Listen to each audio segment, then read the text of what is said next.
ನಮಸ್ಕಾರ, ನಾನು ಸೌಮ್ಯ ಮಳಲಿ. ಮಹಾ ಮಳೆಗೆ ಮುಳುಗೆ ಹೋಗಿದೆ ರಾಜಧಾನಿ ಬೆಂಗಳೂರು. ಈ ಬಾರಿಯೂ ಕೂಡ ಮಳೆಯೇ ಮುಳುವಾಯ್ತಾ? ತೇಲ್ತಾ ಇವೆ ಕಾರ್ಗಳು, ಮುಳುಗ್ತಾ ಇವೆ ಬಿಲ್ಡಿಂಗ್ಗಳು.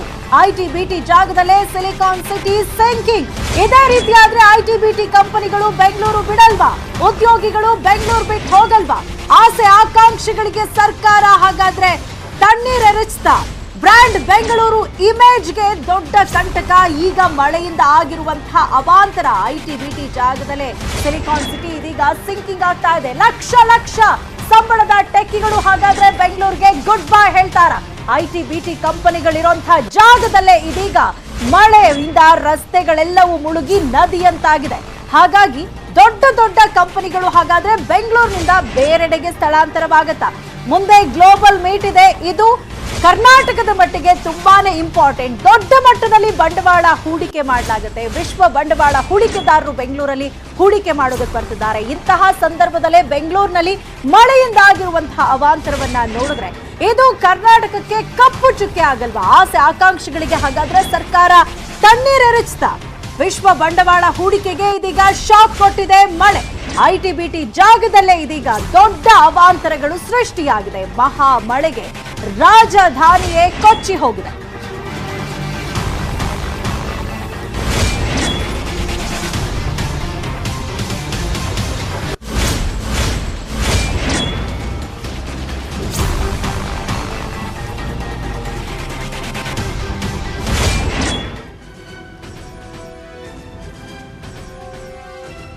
ಪ್ರತಿ ಬಾರಿ ಮಳೆ ಬಂದಾಗ್ಲೂ ಕೂಡ ಇಡೀ ಬೆಂಗಳೂರಿನ ಎಲ್ಲಾ ಏರಿಯಾಗಳು ಎಫೆಕ್ಟಿಗೆ ಒಳಗಾಗೋದಿಲ್ಲ. ಆದ್ರೆ ಈ ಬಾರಿ ಬಂದಂತಹ ಮಳೆಯಿಂದ ಮೇನ್ ಆಗಿ ಈ ಐಟಿ ಬಿಟಿ ಕಂಪನಿಗಳು ಏನೇನಿದೆ ಆ ಕಂಪನಿಗಳಿಗೆ ಕೆಲಸಕ್ಕೆ ಹೋಗುವಂತಹ ಉದ್ಯೋಗಿಗಳೆಲ್ಲ ನೆಲೆಸಿದಾರಲ್ಲ, ಆ ಭಾಗದಲ್ಲಿಯೇ ಈ ಬಾರಿ ಅತಿ ಹೆಚ್ಚು ಮಳೆಯಿಂದ ಇಷ್ಟೆಲ್ಲ ಅವಾಂತರಗಳು ಸೃಷ್ಟಿಯಾಗಿರೋದು. ಮತ್ತೊಂದ್ ಕಡೆ ವಿಶ್ವ ಬಂಡವಾಳ ಹೂಡಿಕೆದಾರರು ಬೆಂಗಳೂರಿಗೆ ಬಂದು ಹೂಡಿಕೆ ಮಾಡುವಂತಹ ಸಂದರ್ಭದಲ್ಲಿ ಇಷ್ಟು ದೊಡ್ಡ ಮಟ್ಟದಲ್ಲಿ ಅವಾಂತರ ಸೃಷ್ಟಿಯಾಗಿದೆ. ಹಾಗಾದ್ರೆ ಇದನ್ನ ಸರ್ಕಾರ ಯಾವ ರೀತಿಯಾಗಿ ಡ್ಯಾಮೇಜ್ ಕಂಟ್ರೋಲ್ ಮುಂದಾಗುತ್ತೆ? ಈಗ ಬೆಂಗಳೂರಲ್ಲಿರುವಂತದ್ದು 8 ವಲಯಗಳು. ವಲಯವಾರು ನೋಡೋದಾದ್ರೆ ಯಾವ ಏರಿಯಾಗಳು ಬರುತ್ತೆ, ಯಾವ ಏರಿಯಾಗಳಲ್ಲಿ ಏನೇನ್ ಸಮಸ್ಯೆಗಳಾಗಿದೆ, ಆ ಸಮಸ್ಯೆಗೆ ಮೂಲ ಕಾರಣ ಏನು, ಇಲ್ಲಿ ಸರ್ಕಾರ ಅಗತ್ಯವಾಗಿ ಕ್ರಮ ಕೈಗೊಳ್ಬೇಕಾದ್ರೆ ಏನೇನ್ ಕ್ರಮಗಳನ್ನ ಕೈಗೊಳ್ಬೇಕು, ಇದೆಲ್ಲದ್ರ ಬಗ್ಗೆ ನಾವು ಪಿನ್ ಟು ಪಿನ್ ಮಾಹಿತಿಯನ್ನ ನಾವು ನಿಮ್ಗೆ ಕೊಡ್ತಾ ಹೋಗ್ತೀವಿ. ಸೊ ವಲಯವಾರು ಯಾವ ಏರಿಯಾಗಳು ಬರುತ್ತೆ, ಎಫೆಕ್ಟ್ ಆಗಿದೆ ಅನ್ನೋಂಥದ್ದನ್ನ ನಾವು ನೋಡಬಹುದು. ಒಂದು ಬ್ಯಾಟ್ರಾಯನಪುರ, ದಾಸರಹಳ್ಳಿ, ಪಶ್ಚಿಮ, ಪೂರ್ವ, ಮಹದೇವಪುರ, ದಕ್ಷಿಣ ಬೊಮ್ಮನಹಳ್ಳಿ, ಆರ್ ನಗರ. ಈ ವಲಯವಾರು ಇದನ್ನ ನಾವು ಬೆಂಗಳೂರಿನಲ್ಲಿ ವಲಯವಾರು ನೋಡೋದಾದ್ರೆ ಇಷ್ಟು ವಲಯಗಳು ಬರುತ್ತೆ. ಸೊ ಎಲ್ಲೆಲ್ಲಿ ಏನೇನ್ ಎಫೆಕ್ಟ್ ಆಗಿದೆ ಮಳೆಯಿಂದ ಅನ್ನುವಂಥದ್ದನ್ನ ಏರಿಯಾ ವೈಸ್ ನಾವು ನಿಮ್ಗೆ ವಲಯವಾರು ನಿಮ್ಗೆ ಎಕ್ಸ್ಪ್ಲೈನ್ ಮಾಡ್ತಾ ಹೋಗ್ತೀವಿ. ಸೊ ಯಾವ ಏರಿಯಾಗಳು ಡೇಂಜರ್ ಝೋನ್ ನಲ್ಲಿದೆ? ಮಹದೇವಪುರ ವಲಯ, ಸರ್ಜಾಪುರ ರಸ್ತೆ ನೀವು ನೋಡ್ತಾ ಇದ್ದೀರಾ ಪ್ರತಿದಿನ ಸರ್ಜಾಪುರದಲ್ಲಿ ಏನೇನ್ ಆಗ್ತಾ ಇದೆ ಅಂತ. ಇಲ್ಲಿ ತನಕ ಕೂಡ ಅಲ್ಲಿ ನಿಂತಿರುವಂತಹ ಮಳೆಯ ನೀರನ್ನ ಕಂಪ್ಲೀಟ್ ಆಗಿ ಕ್ಲಿಯರ್ ಮಾಡೋದಕ್ಕೆ ಸಾಧ್ಯ ಆಗ್ತಾ ಇಲ್ಲ. 2 ದಿನ ಆಗಿದೆ ಮಳೆ ಬಂದು, ಆದ್ರೂ ಕೂಡ ಸರ್ಜಾಪುರದಲ್ಲಿ ಮಳೆ ಅವಾಂತರ ಇನ್ನೂ ಮುಗಿದಿಲ್ಲ. ಇನ್ನು ಪಣತ್ತೂರಲ್ಲೂ ಕೂಡ, ಮಹದೇವಪುರದಲ್ಲಿ ಬರುವಂತಹ ಪಣತ್ತೂರು ಕೂಡ ಮಳೆಯಿಂದಾಗಿ ಕಂಪ್ಲೀಟ್ ಆಗಿ ಎಫೆಕ್ಟ್ಗೆ ಒಳಗಾಗಿದೆ. ಸೊ ಬಾಲಗೆರೆಯಲ್ಲೂ ಕೂಡ ಎಫೆಕ್ಟ್ ಆಗಿರುವಂತದ್ದು. ಇನ್ನು ಹೂಡಿ ಭಾಗದಲ್ಲೂ ಕೂಡ ನೀರೆಲ್ಲ ನಿಂತು ಜನರಿಗೆ ಸಾಕಷ್ಟು ತೊಂದರೆಗಳಾಗ್ತಾ ಇರುವಂತದ್ದು. ಮತ್ತೊಂದ್ ಕಡೆ ನಾವು ನೋಡೋದಾದ್ರೆ ಕೆಆರ್ಪುರಂನಲ್ಲಿ ಸಾಕಷ್ಟು ಕಡೆಗಳಲ್ಲಿ, ಅಂದ್ರೆ ಕೆಆರ್ಪುರಂ ಭಾಗದಲ್ಲಿ ನಾವು ನೋಡೋದಾದ್ರೆ ಸಾಕಷ್ಟು ಐಟಿ ಬಿಟಿ ಕಂಪನಿಗಳು ಆ ಭಾಗದಲ್ಲೂ ಕೂಡ ಇದೆ. ಈಗ ಪೈ ಲೇಔಟ್ ನಲ್ಲಿ ಏನೇನ್ ಸಮಸ್ಯೆ ಆಗಿದೆ ನಾವು ನೋಡ್ತಾ ಇದೀವಿ ವಿಜುವಲ್ಸ್ ಗಳಲ್ಲಿ. ಕೆಆರ್ಪುರಂ ಭಾಗದಲ್ಲೂ ಕೂಡ ಜನ ನಮ್ಮ ಸಮಸ್ಯೆಯನ್ನ ಕೇಳೋದಕ್ಕೆ ಬರ್ತಾ ಇಲ್ಲ. ನೆನೆ ಯಾರೊಬ್ರು ಕಾಲ್ ಮಾಡಿ ಹೇಳ್ತಾ ಇದ್ರು, ನಾವು ವೋಟ್ ಹಾಕಿ ಇವ್ರಿಗೋಸ್ಕರ ಕೆಲಸ ಮಾಡಿದೀವಿ, ಆದ್ರೆ ಇಷ್ಟೆಲ್ಲ ಸಮಸ್ಯೆ ಆದ್ರೂ ನಮ್ಮನ್ನ ಕೇಳೋಕ್ ಬರ್ತಾ ಇಲ್ಲ ಅಂತ. ಕೆಆರ್ಪುರಂನ ಅಂಬೇಡ್ಕರ್ ನಗರ ಕೂಡ ತುಂಬಾ ದೊಡ್ಡ ಮಟ್ಟದಲ್ಲಿ ಎಫೆಕ್ಟ್ ಒಳಗಾಗಿರುವಂತದ್ದು. ಅದರ ಜೊತೆಗೆ ಬೇರೆ ಏರಿಯಾಗಳಲ್ಲೂ ಕೂಡ, ಅಂದ್ರೆ ಒಡ್ಡರಪಾಳ್ಯದಲ್ಲೂ ಕೂಡ ಈ ಬಾರಿ ಸಾಕಷ್ಟು ಮಳೆಯಿಂದ ಅನಾಹುತಗಳಾಗಿದೆ.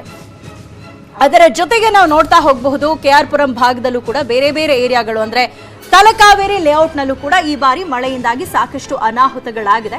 ಸೊ ಬೆಂಗಳೂರಿನ ಎಲ್ಲಾ ಏರಿಯಾಗಳು ಎಫೆಕ್ಟ್ ಆಗಿದೆ ಅಂತಲ್ಲ, ಕೆಲವೊಂದು ಏರಿಯಾಗಳಲ್ಲಿ, ಅಂದ್ರೆ ಈಗ ತಗ್ಗು ಉಬ್ಬು ಇರುವಂತಹ ಪ್ರದೇಶಗಳಲ್ಲಿ ಎಲ್ಲಿ ಅತಿ ನೀರು ಹೋಗೋದಕ್ಕೆ ಜಾಗ ಇರೋದಿಲ್ವೋ, ಈಗ HSR ಲೇಔಟ್ನ ಸೆಕ್ಟರ್ 236 ಈ ಭಾಗದಲ್ಲೂ ಕೂಡ ಈ ಬಾರಿ ಮಳೆಯಿಂದಾಗಿ ಸಾಕಷ್ಟು ಸಮಸ್ಯೆಗಳು ಉಂಟಾಗಿದೆ. ರಸ್ತೆಯಲ್ಲಿ ನೀರು ನಿಂತಿರೋದಲ್ಲದೆ ಮನೆ ಕೂಡ ನೀರು ನಿಂತಿರುವಂಥದ್ದು. ಆ ನೀರು ಸರಾಗವಾಗಿ ಹರಿದು ಹೋಗೋದಕ್ಕೆ ಜಾಗ ಇಲ್ದಿರೋದು ಕೂಡ ಇಷ್ಟೆಲ್ಲ ದೊಡ್ಡ ಮಟ್ಟದ ಸಮಸ್ಯೆಗಳಿಗೆ ಕಾರಣ ಆಗ್ತಾ ಇದೆ. ಈಗ ಹಳೆ ಭಾಗದ ಬೆಂಗಳೂರು ಬಗ್ಗೆ ನಾವು ಮಾತಾಡೋದಾದ್ರೆ ಸಾಕಷ್ಟು ಕಡೆಗಳಲ್ಲಿ ಆ ಸಮಸ್ಯೆ ಆಗಿಲ್ಲ. ಈಗ ಮಲ್ಲೇಶ್ವರಂ ಇರ್ಬೋದು, ರಾಜಾಜಿನಗರ ಇರ್ಬೋದು. ಬಟ್ ಈ ಬೊಮ್ಮನಹಳ್ಳಿ ವಲಯ ಅಂತ ಬರೋದಾದ್ರೆ ಹುಳಿಮಾವು, BDA ಲೇಔಟ್, ಈ ಲೇಔಟ್ಗಳಂತ ಎಲ್ಲ ನಾವು ಏನ್ ಓದ್ತೀವಿ ನೋಡಿ, ಈ ಲೇಔಟ್ಗಳಂತ ಬಂದಾಗ ಅದೆಲ್ಲವೂ ಕೂಡ ಆಲ್ಮೋಸ್ಟ್ ಸಾಕಷ್ಟು ಕಡೆಗಳಲ್ಲಿ ಕೆರೆಯ ಮೇಲೆಯೇ ಕೂಡ ಈ ಲೇಔಟ್ಗಳನ್ನ ನಿರ್ಮಿಸಿರುವಂಥದ್ದು. ಅನುಗ್ರಹ ಲೇಔಟ್ ಇರಬಹುದು, ದೊಡ್ಡ ಕನ್ನೇಲಿ ಇರಬಹುದು, NS ಪಾಳ್ಯ, ಗರ್ವೆ ಭಾವಿ ಪಾಳ್ಯ, ಈ ಭಾಗದಲ್ಲೆಲ್ಲ ಅತಿ ಹೆಚ್ಚು ಮಳೆಯಿಂದಾಗಿ ಈ ಏರಿಯಾಗಳು ಸಮಸ್ಯೆಗಳಿಗೆ ಒಳಗಾಗಿದೆ. ಸೊ ಬೊಮ್ಮನಹಳ್ಳಿ ವಲಯದ ಬಗ್ಗೆ ನಾವು ಇಷ್ಟೊತ್ತು ತಿಳ್ಕೊಂಡ್ವಿ. ಇನ್ನು RR ನಗರ ವಲಯ ನಾವು ಗಮನಿಸಬಹುದು. ಈ ಕಡೆಯಿಂದ ಈಗ RR ನಗರ ಅಂತಂದ್ರೆ ಅದು ದಕ್ಷಿಣ ವಲಯಕ್ಕೆ ಬರುತ್ತೆ. ಇಲ್ಲಿಂದ ಹರ್ಕೊಂಡು ಹೋಗುವಂತಹ ನೀರು ಅಲ್ಲಿ ಸ್ಟ್ರಕ್ ಆಗುತ್ತೆ. ಕೆಂಗೇರಿ, ಮೋರಿ ಅಲ್ಲಿ ಎಷ್ಟೆಲ್ಲ ಅನಾಹುತಗಳಾಗುತ್ತೆ. ಪ್ರತಿ ಬಾರಿ ಬಂದಾಗ ಮೈಸೂರು ರೋಡಲ್ಲಿ ನೀರು ನಿಂತು ದೊಡ್ಡ ಮಟ್ಟದಲ್ಲಿ ಸಮಸ್ಯೆ ಆಗುತ್ತೆ. ಈ RR ನಗರ ವಲಯ ಅಂತ ಬಂದಾಗ ಡಯಟ್ ಕಾಲೋನಿ, ಭವನ ನಗರ ಇರಬಹುದು, ಅದರ ಜೊತೆಗೆ ಬೇರೆ ಬೇರೆ ಏರಿಯಾಗಳು RR ನಗರ ಭಾಗದಲ್ಲಿ, ಯಲಹಂಕ ವಲಯದಲ್ಲೂ ಕೂಡ ಕರಿಯಮ್ಮನ ಪಾಳ್ಯ ಸೇತುವೆ, ಆ ಸೇತುವೆ ಎಲ್ಲವೂ ಕೂಡ ಮುಳುಗ್ ಹೋಗಿರುವಂಥದ್ದು ಈ ಬಾರಿಯ ಮಳೆಯಿಂದಾಗಿ. ಅದರ ಜೊತೆಗೆ ರಾಚೇನಹಳ್ಳಿ ಕೆರೆ ಪ್ರದೇಶದಲ್ಲೂ ಕೂಡ ಸಾಕಷ್ಟು ಸಮಸ್ಯೆಗಳಾಗಿದೆ. ಈಗ ಕೆರೆ ಕೋಡಿ ಬಿದ್ದ್ಬಿಡುತ್ತೆ. ಈಗ ಒಂದ್ ಕಡೆ ಹೂಳ್ ತುಂಬಿಕೊಂಡಿರುತ್ತೆ, ಆ ಹೂಳನ್ನ ಸರಿಯಾಗಿ ತೆಗಿಯೋದಿಲ್ಲ. ಆ ಕೆರೆಯ ಒಂದು ಕೆಪಾಸಿಟಿ ಏನಿರುತ್ತೆ, ಆ ಕೆರೆಗಿಂತ ಅತಿ ಹೆಚ್ಚು ನೀರು ಬಂದಾಗ ಕೆರೆ ಕೋಡಿ ಬೀಳುತ್ತೆ. ಅದರಿಂದ ಅಕ್ಕಪಕ್ಕದ ಲೇಔಟ್ಗಳಿಗೆ ನೀರು ನುಗ್ಗುತ್ತೆ. ಕೆರೆ ಭಾಗದ ಅಕ್ಕಪಕ್ಕ ಲೇಔಟ್ಗಳನ್ನೆಲ್ಲ ಅಕ್ರಮವಾಗಿ ಒತ್ತುವರಿ ಮಾಡಿಕೊಂಡು ಅಲ್ಲೇ ಮನೆ ಕಟ್ಕೊಂಡಿರ್ತಾರೆ. ನೀರು ಸರಾಗವಾಗಿ ಹರಿದೋಗೋದಕ್ಕೆ ಜಾಗ ಬಿಟ್ಟಿರುವುದಿಲ್ಲ, ರಾಜಕಾಲುವೆಗೂ ಕೂಡ ಜಾಗ ಇರೋದಿಲ್ಲ. ಈ ರೀತಿಯಾದ ಸಂದರ್ಭದಲ್ಲಿ ಈ ಸಮಸ್ಯೆಗಳು ಉಂಟಾಗುತ್ತೆ. ಇನ್ನು ದಕ್ಷಿಣ ವಲಯದ ಬಗ್ಗೆ ನಾವು ಮಾತಾಡೋದಾದ್ರೆ ನಾಯಂಡಹಳ್ಳಿ ಜಂಕ್ಷನ್ ಆ ಭಾಗದಲ್ಲೂ ಕೂಡ ಅಂಡರ್ ಪಾಸ್ ಅಲ್ಲೆಲ್ಲ ಯಾವಾಗ್ಲೂ ಕೂಡ ನೀರು ನಿಲ್ಲುತ್ತೆ. ಅದರ ಜೊತೆಗೆ ಪೂರ್ವ ವಲಯ ಸೇರಿದಂತೆ ಬೇರೆ ಬೇರೆ ವಲಯಗಳಲ್ಲಿ ಏನೆಲ್ಲ ಎಫೆಕ್ಟ್ಗಳಾಗಿದೆ ಅನ್ನುವಂಥ ಮಾಹಿತಿಯನ್ನ ನಾವು ನಿಮ್ಗೆ ಕೊಡ್ತಾ ಹೋಗ್ತಾ ಇದೀವಿ. ನಾನು ಆಗ್ಲೇ ಹೇಳ್ದ ಹಾಗೆ ಬೆಂಗಳೂರು ನಗರ ಅಂತ ಬರೋದಾದ್ರೆ ನಾವು 3000 ಸಮುದ್ರ ಮಟ್ಟಕ್ಕಿಂತ 3100 ಅಡಿ ಎತ್ತರದಲ್ಲಿದ್ದೀವಿ. ಎಲ್ಲಾ ಪ್ರದೇಶಗಳು ಒಂದ್ ರೀತಿ ಸಮತಟ್ಟಾಗಿಲ್ಲ. ಕೆಲವೊಂದ್ ಕಡೆ ಎಲ್ಲಿ ಉಬ್ಬು ತಗ್ಗುಗಳಿರತ್ತೋ ಅಂತ ಕಡೆಗಳಲ್ಲೆಲ್ಲ ಈ ರೀತಿ ನೀರು ಬರುತ್ತೆ, ಬಟ್ ಹರಿದು ಹೋಗುತ್ತೆ. ಈ ತಗ್ಗು ಪ್ರದೇಶಗಳಲ್ಲಿ ಅತಿ ಹೆಚ್ಚು ಎಫೆಕ್ಟ್ ಒಳಗಾಗುವಂಥದ್ದು. ಸೊ 70% ಜನ ಬೆಂಗಳೂರಿನಲ್ಲಿ ಮಳೆ ಬಂದಂತ ಸಂದರ್ಭದಲ್ಲಿ ಅವ್ರಿಗೆ ಹೆಚ್ಚು ಅನಾನುಕೂಲಗಳಾಗೋದಿಲ್ಲ. ಆದ್ರೆ 30% ಜನ ಏನಿರ್ತಾರೆ ಅವರಿಗೆ ಪ್ರತಿ ಬಾರಿ ಮಳೆ ಬಂದಾಗ್ಲೂ ಕೂಡ ಇದೇ ರೀತಿಯಾದಂತಹ ಸಮಸ್ಯೆಗಳಾಗುತ್ತೆ. ಎಸ್ಪೆಷಲಿ ಈ ತಗ್ಗು ಪ್ರದೇಶದಲ್ಲೆಲ್ಲ ಯಾರ್ಯಾರು ಇರ್ತಾರೆ ಗೊತ್ತಾ, ಅವರುಗಳಿಗೆ ಅತಿ ಹೆಚ್ಚು ಎಫೆಕ್ಟ್ ಆಗುವಂಥದ್ದು. ಪೂರ್ವ ವಲಯದ ವಿಚಾರಕ್ಕೆ ಬರೋದಾದ್ರೆ ನಂದಗೋಕುಲ, HRBC ಲೇಔಟ್ ಇರಬಹುದು, ಬ್ರಾಡ್ವೇ ಜಂಕ್ಷನ್ ರಸ್ತೆ, ವೀರಣ್ಣ ಪಾಳ್ಯ, ಈ ಭಾಗದಲ್ಲೆಲ್ಲ ಕೂಡ ಅತಿ ಹೆಚ್ಚು ಮಳೆ ಬೀಳುವಂಥದ್ದು. ಅದರ ಜೊತೆಗೆ ನಂದಗೋಕುಲ, HRBR ಲೇಔಟ್ ಇಲ್ಲೆಲ್ಲ ಪ್ರತಿ ಬಾರಿ ಮಳೆ ಬಂದಾಗ್ಲೂ ಕೂಡ ಅದೇ ರೀತಿಯಾದಂತಹ ಪರಿಸ್ಥಿತಿ ನಿರ್ಮಾಣ ಆಗುತ್ತೆ. ಅವಾಗಲೇ ಹೇಳ್ತಾ ಇದ್ವಲ್ಲ, ಈ IT-BT ಕಂಪನಿಗಳು, IT ಹಬ್ ಅಂತೆಲ್ಲ ಎಲ್ಲಿ ಹೇಳ್ತೀವಲ್ಲ, ಆ ಭಾಗನೇ ಈ ಸಾರಿ ತುಂಬಾನೇ ಮಳೆಯಿಂದ ಸಮಸ್ಯೆಗಳಿಗೊಳಗಾಗ್ತಿರುವಂಥದ್ದು. ಇನ್ನು ಪಶ್ಚಿಮ ವಲಯ ರಾಜಾಜಿನಗರ ಕೈಗಾರಿಕಾ ಪ್ರದೇಶ, ಬಿನ್ನಿ ಮಿಲ್ ರಸ್ತೆ, KP ಅಗ್ರಹಾರ, ಚಲುವಾತಿ ಪಾಳ್ಯ, ನಾವು ಲಾಸ್ಟ್ ಟೈಮ್ ಎಲ್ಲ ನೋಡಬಹುದು. ಅಂದ್ರೆ ಈಗ ಯಾವ ರೀತಿಯಾಗಿ ರಸ್ತೆಯಲ್ಲೇ ನೀರು ನಿಂತಿರೋದ್ರಿಂದಾಗಿ ವಾಹನಗಳೆಲ್ಲವೂ ಕೊಚ್ಕೊಂಡು ಹೋಗಿತ್ತು, ಅಂಥದ್ದೊಂದು ಪರಿಸ್ಥಿತಿ ಬಂದಿತ್ತು. ರಾಜಾಜಿನಗರ ಕೈಗಾರಿಕಾ ಪ್ರದೇಶದಲ್ಲೂ ಕೂಡ ಪ್ರತಿ ಬಾರಿ ಮಳೆ ಬಂದಾಗ ಅಥವಾ ಮಳೆ ಜೋರಾದಂತಹ ಸಂದರ್ಭದಲ್ಲಿ ಆ ಭಾಗದಲ್ಲೂ ಕೂಡ ಹೆಚ್ಚು ಎಫೆಕ್ಟ್ ಆಗುತ್ತೆ ಮಳೆಯಿಂದ. ಇನ್ನು ಕೋರಮಂಗಲ ಕಣಿವೆ, ಬನ್ನೇರುಘಟ್ಟ ರಸ್ತೆಯಿಂದ ಹಿಡಿದು ಅಲ್ಲಿಯ ಕೋರಮಂಗಲ ಭಾಗದಲ್ಲಿ ದಕ್ಷಿಣ ವಲಯ ಏನಿರುತ್ತೆ, ಈ ಏರಿಯಾಗಳಲ್ಲೂ ಕೂಡ ಮಳೆ ಬಂದಂತಹ ಸಂದರ್ಭದಲ್ಲಿ ಅತಿ ಹೆಚ್ಚು ಎಫೆಕ್ಟ್ ಆಗುವಂಥದ್ದು. ಆ ಭಾಗದ ಕೆಲವೊಂದು ಏರಿಯಾಗಳಿಗೆ ಅತಿ ಹೆಚ್ಚು ನೀರು ನುಗ್ಗುತ್ತೆ. ಇನ್ನು ಸಿಲ್ಕ್ ಬೋರ್ಡ್ ಜಂಕ್ಷನ್ ನಲ್ಲಿ ನಾರ್ಮಲ್ ಡೇಸ್ ಅಲ್ಲಿ ಯಾವ ರೀತಿಯಾಗಿರುತ್ತೆ ಟ್ರಾಫಿಕ್, ಅಲ್ಲಿ ಹೋಗ್ಬೇಕು ಅಂತಂದ್ರೇನೆ ವಾಹನ ಸವಾರರು ಹೈರಾಣಾಗಿ ಹೋಗ್ತಾರೆ. ಅದ್ರ ಜೊತೆಗೆ ಸೋನಿ ಸಿಗ್ನಲ್ ಇರಬಹುದು, ಮ್ಯಾಗ್ರೆಟ್ ಟು ಬ್ರಿಡ್ಜ್ ರೋಡ್ ಜಂಕ್ಷನ್ ಇರಬಹುದು, ಈ ಭಾಗದಲ್ಲೆಲ್ಲ ಅತಿ ಹೆಚ್ಚು ಮಳೆ ಬಂದಂತಹ ಸಂದರ್ಭದಲ್ಲಿ ಎಫೆಕ್ಟ್ ಆಗುತ್ತೆ. ಇನ್ನು ಸಿದ್ದಾಪುರ ಗೇಟ್ ಇರಬಹುದು, ಅದರ ಜೊತೆಗೆ ಬೇರೆ ಬೇರೆ ಅಕ್ಕಪಕ್ಕದ ಲೇಔಟ್ಗಳೇನಿದೆ ಅಲ್ಲೆಲ್ಲ ಮಳೆಯಿಂದಾಗಿ ಸಾಕಷ್ಟು ಸಮಸ್ಯೆಗಳಾಗುತ್ತೆ. PWD ಕ್ವಾರ್ಟರ್ಸ್ ಇರಬಹುದು, ವಿಲ್ಸನ್ ಗಾರ್ಡನ್, ಅಲ್ಲೆಲ್ಲ ಮಳೆ ಬಂದಂತಹ ಟೈಮಲ್ಲಿ ರಸ್ತೆಯಲ್ಲೇ ನೀರು ನಿಲ್ಲೋದ್ರಿಂದಾಗಿ ಸಮಸ್ಯೆಗಳು ಉಂಟಾಗುತ್ತೆ. ಇನ್ನು ಬನ್ನೇರುಘಟ್ಟ ರಸ್ತೆ ಸೇರಿದಂತೆ ಆ ಭಾಗ, ಈ ದಕ್ಷಿಣ ವಲಯದಲ್ಲಿ ಮಳೆ ಬಂದಾಗ ಯಾವ್ಯಾವ ಏರಿಯಾಗಳು ಅತಿ ಹೆಚ್ಚು ಸಮಸ್ಯೆಗೊಳಗಾಗ್ತವೆ ಅನ್ನುವಂಥದ್ದನ್ನ ನಾವು ಈಗ ನಿಮಗೆ ಪಾಯಿಂಟ್ ಟು ಪಾಯಿಂಟ್ ಎಕ್ಸ್ಪ್ಲೈನ್ ಮಾಡ್ತಾ ಹೋಗ್ತಾ ಇದ್ದೀವಿ. Sony signal to Maharaja signal, ಈ ಭಾಗದಲ್ಲೂ ಕೂಡ ಅತಿ ಹೆಚ್ಚು ಮಳೆಯಿಂದ ಸಮಸ್ಯೆಗಳಾಗುತ್ತೆ.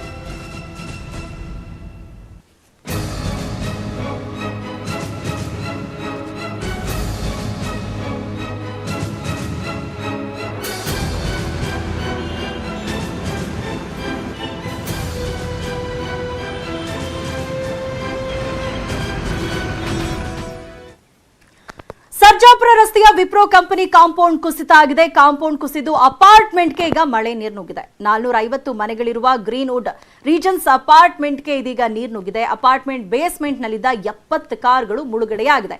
ಸೊ ವಿಪ್ರೋ ಕಾಂಪೌಂಡ್ ಈಗ ಮಳೆ ನೀರಿನಿಂದ ಕುಸಿದು ಬಿದ್ದಿರುವಂತದ್ದು. ಸೊ ಅಲ್ಲೆಲ್ಲ ನೀರು ನಿಂತಿತ್ತಲ್ಲ, ಆ ನೀರೆಲ್ಲ ಇದೀಗ ಪಕ್ಕದಲ್ಲಿದ್ದಂತಹ ಅಪಾರ್ಟ್ಮೆಂಟ್ಗೆ ನುಗ್ಗಿದೆ. 450 ಮನೆಗಳಿರುವಂತದ್ದು ಈ ಅಪಾರ್ಟ್ಮೆಂಟ್ ನಲ್ಲಿ. ಗ್ರೀನ್ವುಡ್ ರೀಜನ್ಸ್ ಅಪಾರ್ಟ್ಮೆಂಟ್ನ ಬೇಸ್ಮೆಂಟ್ ನಲ್ಲಿದ್ದಂತಹ 70 ಕಾರ್ಗಳಿದೀಗ ಮುಳುಗ್ ಹೋಗಿದೆ. ಬೆಂಗಳೂರಿನಲ್ಲಿ ಮಳೆ ಅವಾಂತರ ಮುಂದುವರೆದಿದೆ. ಬೆಂಗಳೂರಿನಲ್ಲಿ 2 ದಿನಗಳ ರಾತ್ರಿ ಸುರಿದಂತಹ ಮಳೆಗೆ ಸರ್ಜಾಪುರದ ರಸ್ತೆಯಲ್ಲಿರುವಂತಹ ಕೆಲ ಅಪಾರ್ಟ್ಮೆಂಟ್ ಮತ್ತು ವಿಲ್ಲಾಗಳಲ್ಲಿ ಸಾಕಷ್ಟು ಅವಾಂತರಗಳಾಗಿದೆ. ಅದರಲ್ಲಿ ಪ್ರಮುಖವಾಗಿ ನೀರು ನುಗ್ಗಿ ಬೇಸ್ಮೆಂಟ್ಗಳಿಗೆಲ್ಲ ನೀರು ನುಗ್ಗಿಕೊಂಡು ಅಲ್ಲಿ ಸಮಸ್ಯೆಗಳು ಉಂಟಾಗಿರೋ ಜೊತೆಗೆ ಅವರು ಕನಸು ಹೊತ್ಕೊಂಡು ಒಂದು ಕಾರ್ ಆಗಿರ್ಬೋದು, ಅವರ ಇಷ್ಟವಂತ ಕಾರ್ ಆಗಿರ್ಬೋದು, ಬೈಕ್ಗಳಾಗಿರ್ಬೋದು, ಈ ರೀತಿ ಕಷ್ಟಪಟ್ಟವರು EMI ಎಲ್ಲ ಕೂಡ ತಗೊಂಡ್ಕೊಂಡಿರ್ತಾರೆ. ಬೇಸ್ಮೆಂಟ್ಗಳಲ್ಲಿ ಅವ್ರು ನಿಲ್ಲಿಸಿದಂತಹ ಕಾರ್ ಆಗಿರ್ಬೋದು, ಬೈಕ್ ಆಗಿರ್ಬೋದು ಸಂಪೂರ್ಣವಾಗಿ ನೀರಲ್ಲಿ ಮುಳುಗಡೆ ಆಗಿರುವಂತದ್ದು. ಅಂದಾಜಿನ ಪ್ರಕಾರವಾಗಿ ಸ್ಥಳೀಯರು ಹೇಳುವಂತದ್ದು 100 ಕಾರ್ಗಳು ನೀರಿನ ಮುಳುಗಡೆಯಾಗಿ ಎಲ್ಲ ಕೂಡ ರಿಪೇರಿ ಆಗಿದೆ. ಸುಮಾರು 70 ಬೈಕ್ಗಳು ಸಮಸ್ಯೆಗಳ ರಿಪೇರಿಯಾಗಿ ಅವು ಗುಜರಿಗೆ ಹಾಕಬೇಕು ಬೈಕ್ಗಳನ್ನ, ಆ ರೀತಿ ಸಮಸ್ಯೆ ಆಗಿದೆ ಅನ್ನೋದ್ರ ಬಗ್ಗೆ ಇವೆಲ್ಲ ವೆಹಿಕಲ್ಸ್ ಏನಿದೆ ಅವೆಲ್ಲ ಕೂಡ ಗ್ಯಾರೇಜ್ಗೆ ಕಳಿಸಬೇಕು. ಅವ್ಯಾವುದು ಕೂಡ ಅದು ರಿಪೇರಿ ಆಗೋದಿಲ್ಲ, ಅವೆಲ್ಲ ಕೂಡ ರೆಡಿ ಮಾಡಿಸಬೇಕು. ಮತ್ತೆ ಒಂದೊಂದು ಕಾರ್ಗೆ ಇನ್ಶೂರೆನ್ಸ್ ಯಾವುದೇ ರೀತಿ ಇನ್ಶೂರೆನ್ಸ್ ಇರೋದಿಲ್ಲ. ಈ ಒಂದೊಂದು ಕಾರ್ ಇಂಜಿನ್ ಏನಾದ್ರೂ ಹೋಗಿದ್ರೆ ಅದಕ್ಕೆ ಸುಮಾರು 10 ರಿಂದ 12 ಲಕ್ಷ ಇಂಜಿನ್ಗೆ ನಾವು ರಿಪೇರಿಗೆ ಕೊಡಬೇಕು. ಇಲ್ಲಿ ಕಳೆದ 2 ದಿನದಿಂದ ಸಮಸ್ಯೆಗಳಿದಾವೆ. ಯಾರೊಬ್ಬ ಅಧಿಕಾರಿ BBMP ಅವರಾಗಿರ್ಬೋದು ಯಾರು ಕೂಡ ಬಂದು ಇಲ್ಲಿ ಸಮಸ್ಯೆ ಏನ್ ಪ್ರಾಬ್ಲಮ್ ಆಗಿದೆ ಅನ್ನೋದ್ರ ಬಗ್ಗೆ ಇದುವರೆಗೂ ಕೂಡ ಯಾರು ಕೇಳಿಲ್ಲ ಅಂತ ಹೇಳಿ. ಮೇಡಮ್, ನಿಮ್ದು ಬೈಕ್ ಕೂಡ ಡ್ಯಾಮೇಜ್ ಆಗಿ ಹೊಸದಾಗಿ ತೆಗೆದುಕೊಂಡಿದ್ರಿ, ಕಾರ್ ಪ್ರಾಬ್ಲಮ್ಸ್ ಆಗಿದೆ ಜಾಸ್ತಿ. ಡೇಸ್ ಆಯ್ತು ನಮ್ಮ ಮಗಳಿಗೆ ನಾನು ಬೈಕ್ ತಗೊಂಡಿದ್ದು. 10 days ಅಲ್ಲಿ ಫುಲ್ ಡೌನ್ ಆಗ್ಬಿಟ್ಟು ಎಲ್ಲ ಹೋಯ್ತು ಅಷ್ಟೇ. ಏನು ಮಾಡಿಸಕ್ಕೆ ಆಗೋದಿಲ್ಲ. 100 ವೆಹಿಕಲ್ಸ್ ಎಲ್ಲ ಹೋಯ್ತು. ಇಲ್ಲಿ ಇದು ಸೀಲಿಂಗ್ ಬರೀ ನೀರಿದೆ. ಇವಾಗ ಫೈರ್ ಇಂಜಿನ್ ಬಂದ್ಬಿಟ್ಟು ನಮ್ಗೆ ಹೆಲ್ಪ್ ಮಾಡಿದ್ದಾರೆ. ಯಾರು ಬಂದಿಲ್ಲ, ಯಾರು ಹೆಲ್ಪ್ ಮಾಡಿಲ್ಲ. ಎಲ್ಲ ಗಾಡಿ ಹೋಯಿತು, ಎಲ್ಲ ಬೈಕ್ ಹೋಯಿತು. ಸುಮಾರು 10 ರಿಂದ 12 ಕೋಟಿ ಲಾಸ್ ಆಗುವಂತ ಒಂದು ಅಂದಾಜಲ್ಲಿ ಹೇಳ್ತಾ ಇರುವಂತದ್ದು. ಈ ರಾಜಕಾಲುವೆಗಳ ಒತ್ತುವರಿ ಆಗಿರ್ಬೋದು, ಮತ್ತೆ ಕೆರೆ ಒತ್ತುವರಿಗಳಾಗಿರ್ಬೋದು, ಈ ರೀತಿ ಸಮಸ್ಯೆಗಳಿಂದ ಮೊದಲೇ ಅಧಿಕಾರಿಗಳು ಸರ್ಕಾರ ಎಚ್ಚೆತ್ತುಕೊಳ್ಬೇಕು. ಇಂತಹ ಒಂದು ದೊಡ್ಡ ಸಮಸ್ಯೆ ಅನಾಹುತ ಸಂಭವಿಸಿದೆ.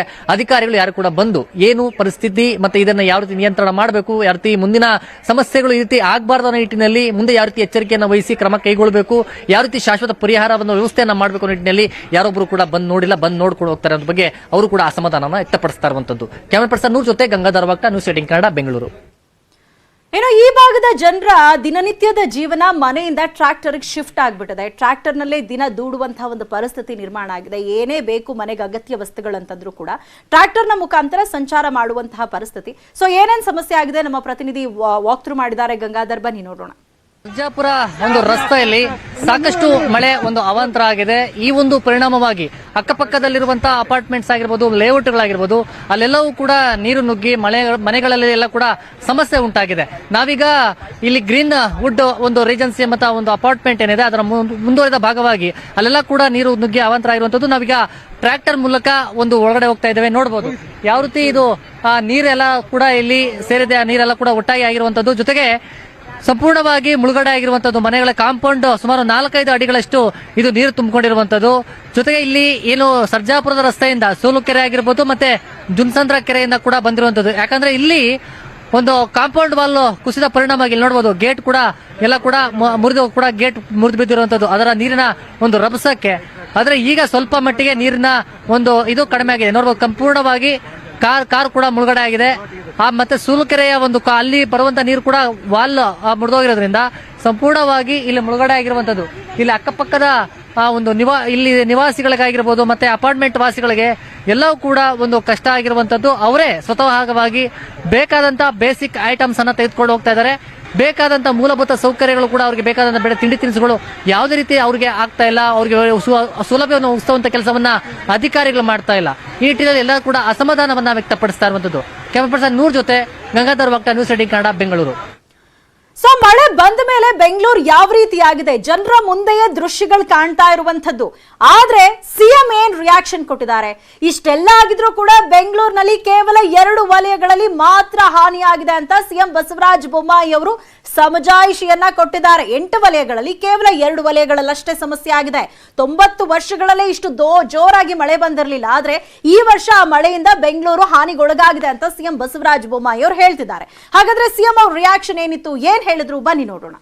90 ವರ್ಷ ಆಗದಿರುವಂಥ ಮಳೆ ಆಗಿದೆ ರೀ ಸ್ವಾಮಿ. ನಂಬರ್ 1 ನಂಬರ್ 2, ಇಡೀ ಬೆಂಗಳೂರು ಏನು ಮುಳುಗಿಲ್ಲ, ನೀವು ಅದು ಆ ಥರ ಬಿಂಬಿಸುವಂಥದ್ದು ಅವಶ್ಯಕತೆ ಇಲ್ಲ. 8 ಝೋನ್ ಇದೆ. 8 ಝೋನ್ಗಳಲ್ಲಿ 2 ಝೋನ್ಗಳಲ್ಲಿ ಸ್ವಲ್ಪ ತೊಂದರೆ ಆಗಿತ್ತು. ಒಂದು ಝೋನ್ ಸಂಪೂರ್ಣ ಕಂಟ್ರೋಲಲ್ಲಿದೆ, ಬೊಮ್ಮನಹಳ್ಳಿ ಝೋನ್. ಇನ್ನೊಂದು ಝೋನಲ್ಲಿ ಮಹದೇವಪುರ ಝೋನಲ್ಲಿ 69 ಕೆರೆಗಳಿದ್ದಾವೆ. 69 ಕೆರೆಗಳು ತುಂಬಿ ಮತ್ತೆ ನಿರಂತರವಾಗಿ ಮಳೆ ಬಿದ್ದು ನಿರಂತರವಾಗಿ ಹರಿತಾ ಇದೆ. ಕೆರೆ ನೀರು ತುಂಬಿ ಹರಿತಾ ಇದೆ, ಮಳೆ ನೀರು ಹರಿತಾ ಇದೆ. ಹೀಗಾಗಿ ಭಾಳ ದೊಡ್ಡ ಪ್ರಮಾಣದ ನೀರು 69 ಕೆರೆಗಳಿಂದ ಸಂಪೂರ್ಣವಾಗಿ ಆಗ ನೋಡಿದ್ರೆ ಬೆಂಗಳೂರು 164 ಕೆರೆನೂ ಕೂಡ ತುಂಬಿದೆ. ಅನ್ಪ್ರೆಸಿಡೆಂಟೆಡ್ ರೇನ್, ಯಾವ ಡ್ರೈನ್ ಆಗಲಿ ಇನ್ನೊಂದಾಗಲಿ ಈ ಒಂದು ರೇನ್ಗೆ ಡಿಸೈನ್ ಮಾಡಿರಲಿಲ್ಲ. ಮತ್ತು ಅಲ್ಲೇ ಯಾಕೆ ಪರ್ಟಿಕ್ಯುಲರ್ ಪ್ರಾಬ್ಲಮ್ ಆಗಿದೆ ಅಂದರೆ ಅಲ್ಲಿ ಎಂಕ್ರೋಚ್ಮೆಂಟ್, ಅಲ್ಲಿಯ ದೊಡ್ಡ ಪ್ರಮಾಣದ ಎಂಕ್ರೋಚ್ಮೆಂಟ್ ಆಗಿದೆ. ಕೆಲವು ಡ್ರೈನ್ಗಳನ್ನು ಮುಚ್ಚೆ ಕಟ್ಟಿದ್ದಾರೆ, ಕೆಲವು ಡ್ರೈನ್ಗಳನ್ನು ಬ್ಲಾಕ್ ಮಾಡಿದ್ದಾರೆ. ಬೆಂಗಳೂರಲ್ಲಿ ಮಳೆ ಬಂದಾಗ ಯಾಕಿಷ್ಟು ಸಮಸ್ಯೆ ಆಗುತ್ತೆ? ಎಸ್ಪೆಷಲಿ ನಾವು ಸರ್ಜಾಪುರದ ವಿಚಾರಕ್ಕೆ ಬರುವುದಾದ್ರೆ ಆ ಭಾಗದಲ್ಲಿ ಪ್ರತಿ ಬಾರಿ ಮಳೆ ಬಂದಾಗ್ಲೂ ಇದೇ ಪರಿಸ್ಥಿತಿ ಸ್ವಾಮಿ ಅನ್ನುವಂಥ ರೀತಿಯಲ್ಲಿ ಆಗೋಗಿದೆ. ಒಂದ್ ಕಡೆ ITBT ಕಂಪನಿಗಳು, ಉದ್ಯೋಗಿಗಳು ಅಲ್ಲೇ ಇರ್ತಾರೆ. ಆ ಭಾಗದಲ್ಲಿ ಅತಿ ಹೆಚ್ಚು ಸಮಸ್ಯೆಗಳಾಗ್ತಾ ಇರುವಂತದ್ದು. ಸೊ ಸರ್ಜಾಪುರದ ವಿಚಾರಕ್ಕೆ ಬರೋದಾದ್ರೆ ಅಲ್ಲಿ ಯಾಕೆ ಇಷ್ಟೆಲ್ಲ ಸಮಸ್ಯೆಗಳಾಗ್ತಾ ಇದೆ ಅನ್ನುವಂಥದ್ದನ್ನ ನಾನು ನಿಮ್ಗೆ ಎಕ್ಸ್ಪ್ಲೈನ್ ಮಾಡ್ತಾ ಹೋಗ್ತೀನಿ. ಸರ್ಜಾಪುರದಲ್ಲಿ ಮೋಡ ಕಟ್ಟೋದು ಹೆಚ್ಚು. ಈಗ ಸರ್ಜಾಪುರ ಏನಿದೆಯಲ್ಲ ಅದು ಡೆವಲಪ್ ಆಗ್ತಾ ಹೋಗ್ತಿದ್ದ ಹಾಗೆ ಅಲ್ಲಿ ಸಾಕಷ್ಟು ಕೆರೆಗಳಿತ್ತು. ಆ ಕೆರೆಗಳೆಲ್ಲ ಡ್ರೈ ಆದ್ಮೇಲೆ ಅವುಗಳಿಗೆ ಮಣ್ಣು ಹಾಕಿ ಅಲ್ಲೇ ಲೇಔಟ್ಗಳನ್ನ ನಿರ್ಮಾಣ ಮಾಡಲಾಗಿದೆ. ಬಂಗಾಳ ಕೊಲ್ಲಿಯಿಂದ ಈಶಾನ್ಯ ಮಾರುತ ಬೀಸುತ್ತೆ. ಬಂಗಾಳ ಕೊಲ್ಲಿ ಕಡೆಯಿಂದ ಈಶಾನ್ಯ ಮಾರುತ ಬರುವಂಥದ್ದು. ಅರಬ್ಬಿ ಸಮುದ್ರದ ಕಡೆಯಿಂದ ನೈಋತ್ಯ ಮಾರುತ. ಈ ಈಶಾನ್ಯ ಮಾರುತ ನೈಋತ್ಯ ಮಾರುತ ಬಂದಂತಹ ಸಂದರ್ಭದಲ್ಲಿ ಅದರ ಮಧ್ಯಭಾಗದಲ್ಲಿ ಈ ಬೆಂಗಳೂರಿದೆ. ಸೊ ಅವೆರಡೂ ಕೂಡ ಘರ್ಷಣೆ ಆಗುವಂಥದ್ದು ಈ ಸರ್ಜಾಪುರ ಭಾಗದಲ್ಲಿ. ಸೊ ಎರಡೂ ಮಾರುತಗಳ ಮಧ್ಯೆ ಇರುವಂಥದ್ದು ಬೆಂಗಳೂರು. ಈಶಾನ್ಯ ಹಾಗೆ ನೈಋತ್ಯ ಮಾರುತ ಎರಡೂ ಬಂದಂತ ಸಂದರ್ಭದಲ್ಲಿ ಬೆಂಗಳೂರಿನಲ್ಲಿ ಮಧ್ಯ ಇದೆ. ಬೆಂಗಳೂರಿನ ಸರ್ಜಾಪುರದಲ್ಲಿ ಈ ಮಾರುತಗಳ ಘರ್ಷಣೆ ಸಂಭವಿಸುತ್ತೆ. ಸೊ ಈ ಘರ್ಷಣೆ ಆದಂತಹ ಟೈಮಲ್ಲಿ ಹೆಚ್ಚು ಮಳೆ ಬೀಳುವಂಥದ್ದು ಈ ಸರ್ಜಾಪುರ ಭಾಗದಲ್ಲಿ. ಇದರ ಪರಿಣಾಮವಾಗಿ ಸರ್ಜಾಪುರದಲ್ಲಿ ಹೆಚ್ಚು ಮೋಡ ಕಟ್ಟುವಂಥದ್ದು, ಅದರ ಜೊತೆಗೆ ಮಳೆಯೂ ಕೂಡ ಅತಿ ಹೆಚ್ಚಾಗುತ್ತೆ. ಹಿಂದೆಲ್ಲ ಆ ಭಾಗದಲ್ಲಿ ದೊಡ್ಡ ದೊಡ್ಡ ಕೆರೆಗಳಿತ್ತು. ಈಗ ಕೆರೆಗಳೆಲ್ಲ ಮುಚ್ಚಿ ಈಗ ಲೇಔಟ್ಗಳನ್ನ ಮಾಡಲಾಗಿದೆ. ಸಹಜವಾಗಿ ಜೋರಾಗಿ ಮಳೆ ಬಂದಂತಹ ಸಂದರ್ಭದಲ್ಲಿ ನೀರು ಕೂಡ ಉಕ್ಕು ಬರುತ್ತೆ, ರಸ್ತೆಗಳಲ್ಲೆಲ್ಲ ನೀರು ನಿಲ್ಲುತ್ತೆ. ಇನ್ನು ಅಕ್ಟೋಬರ್ 2ರಿಂದ 3ನೇ ವಾರದಲ್ಲಿ ಇಂಥದ್ದೇ ಪರಿಸ್ಥಿತಿ ಮತ್ತೆ ಬರುತ್ತೆ ಅಂತ ಹೇಳಿ ಹವಾಮಾನ ಇಲಾಖೆಯವರು ಕೂಡ ಎಚ್ಚರಿಕೆಯನ್ನ ಕೊಡ್ತಿದ್ದಾರೆ. ಸ್ವಾಮಿ ಇದಿಷ್ಟೇ ಅಲ್ಲ, ಮತ್ತಿನ್ನೂ ಇದೆ ನಿಮಗೆ ಮಾರಿ ಹಬ್ಬ ಅಂತ. 30-40 ವರ್ಷಗಳ ನಂತರ ಇದಕ್ಕಿಂತ 10 ಪಟ್ಟ ಹೆಚ್ಚು ತೊಂದರೆ ಆಗುತ್ತೆ. ಈಗೇನ್ ಎಫೆಕ್ಟ್ ಆಗ್ತಾ ಇದೆಯಲ್ಲ, 30ರಿಂದ 40 ವರ್ಷಗಳಾದ ಬಳಿಕ ಇದೇ ರೀತಿಯಾದಂತಹ ಸಮಸ್ಯೆ ಇನ್ನು 10 ಪಟ್ಟಷ್ಟು ಜಾಸ್ತಿ ಆಗುತ್ತೆ ಅಂತ ಹೇಳಿ ಹವಾಮಾನ ತಜ್ಞರು ಒಂದಷ್ಟು ಎಚ್ಚರಿಕೆಯನ್ನ ಕೊಟ್ಟಿದ್ದಾರೆ. ಇನ್ನು ಹವಾಮಾನ ತಜ್ಞ ರಾಜೇಗೌಡ ಅವರು ನ್ಯೂಸ್ 18ಗೆ ಮಾತಾಡುವಂತಹ ಸಂದರ್ಭದಲ್ಲಿ ಯಾಕೆ ಸರ್ಜಾಪುರ ಇಷ್ಟು ಎಫೆಕ್ಟ್ ಒಳಗಾಗುತ್ತೆ, ಮುಂದೇನೆಲ್ಲ ಸಮಸ್ಯೆಗಳಾಗುತ್ತೆ, ಇದೆಲ್ಲದ್ರ ಬಗ್ಗೆ ಅವರು ನಮಗೆ ಇನ್ಫಾರ್ಮೇಶನ್ ಅನ್ನ ಕೊಟ್ಟರು. ಹಾಗಾದ್ರೆ ರಾಜೇಗೌಡ ಅವರು ಏನೇನ್ ಮಾತಾಡಿದ್ರು ನ್ಯೂಸ್ 18 ಜೊತೆ ಬನ್ನಿ ನೋಡೋಣ.